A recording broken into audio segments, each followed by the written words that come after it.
El projecte de recol·lectores espigoladores neix per la necessitat i les ganes que teníem de recol·lectar tot allò que la natura ens dona i que no es fa servir. A partir d'aquí, a través d'això del grup de WhatsApp, anem fent convocatòries, ens anem trobant i anem veient que van sortir més producció de la que pensem i llavors ens anem adonant que estaria interessant tenir un espai també on poder produir. Perquè amb la idea era tenir les neveres aquí, em sembla que un altre espai d'emmagatzematge i llavors una mica de taula per treballar.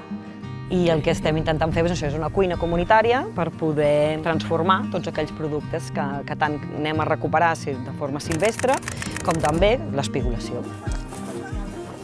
El Marc i jo fa 12 anys que treballem en aquests camps. Nosaltres de vegades teníem verdura que es podia espigolar, no? A mi se'm trenca el cor tirant menjar i per tant em sembla que és una bona manera de no tirar-lo, no? No sé, l'Anna en deu saber on hi ha d'ortigues, segur que n'hi ha. Tu saps, avui ja tens a la teva amanida.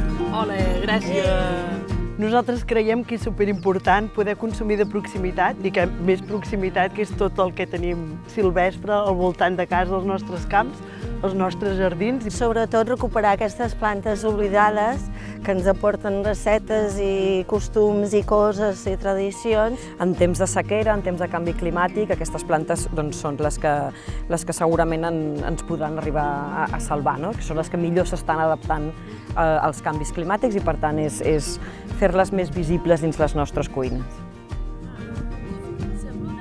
I l'interès que hi ha és això, no? És una mica intentar practicar la sobirania alimentària aquí a la Vall del Llerca.